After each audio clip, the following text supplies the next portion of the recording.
ورنيو مالمحان شيد يا حيران ما بدارتي نلقي عيسى ورنيو سي يلا ورادير رالي اهو راه جبين ادير هجبين هاتن وافر يا ادير maxaad ku fudhiyo ku aragtay ورنيو anaga afka waxa naga qoriyeen qofka daqiil u haysidkeen hadii dadkan aniga maxay igu haystaan ii sheeg waxaad ii sheeg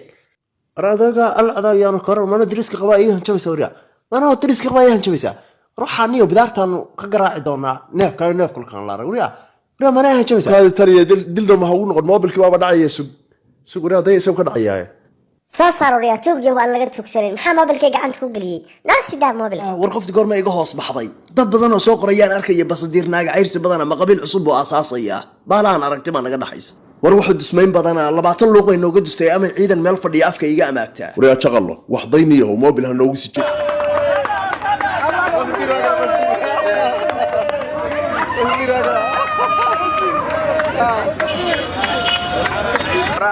Yo, bro, welcome. Thank you very much. I'm Somali, man.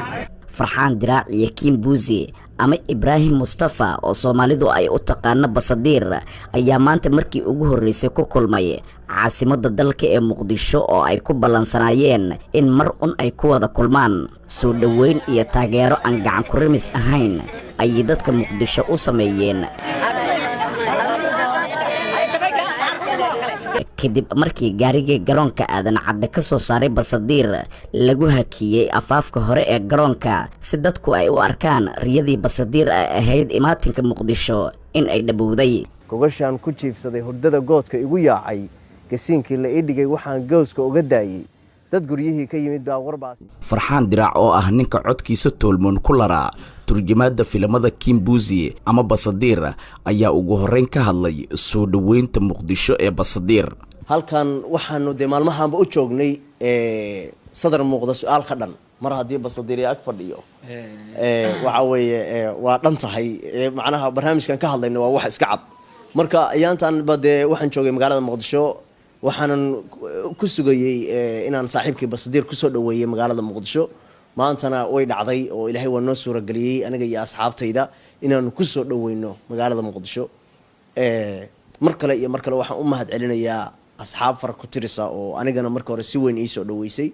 iminkana wax walba iyagu maaragta Ilaahay ka sokow nala fududeeyay dhinaca kale majaajilista Ibrahim Mustafa Basadiir Dabhindis oo ka warbixiyay soo dhaweyntii koobneed ee bulshada Soomaaliyeed ayaa carabka ku dhuftay in loo maamusay sidii madaxweyne dalkiisa yimid oo kale cha kwanza nafurahi sana Somali kwa nisingefahamu mimi siwezi nikajita King Pussy bila yeye kunifanya nisijulikane Somali. midda ugu horeysa Soomaaliya waan ku faraxsanahay aniga ma isugu yeeri karo King Pussy la'aantiin in Soomaaliya la iga aqoonsado isaga u sabab ah shaqo aad u weyn ayuu qabtay wuxuu sabab u ahaa in Elborka la igu soo dhaweeyo sidii madaxweynaha oo kale taageerayaasha dhan Elborka ayay yimaadeen waxayna noo taageereen si lama filaan ah Soomaaliya ayay igu soo dhaweeyeen Soomaaliya ayaan soo arkay oo aad u dhisantay isagaana sabab u ah in Soomaaliya la iga aqoonsado ma dhihi karo Soomaaliya qof kale ayaan ku haystaa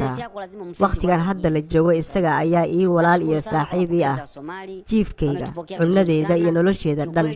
ayuu ka masuul yahay ninkii aniga wax igaga baahan Farxaan Diraac ayuu soo marayaa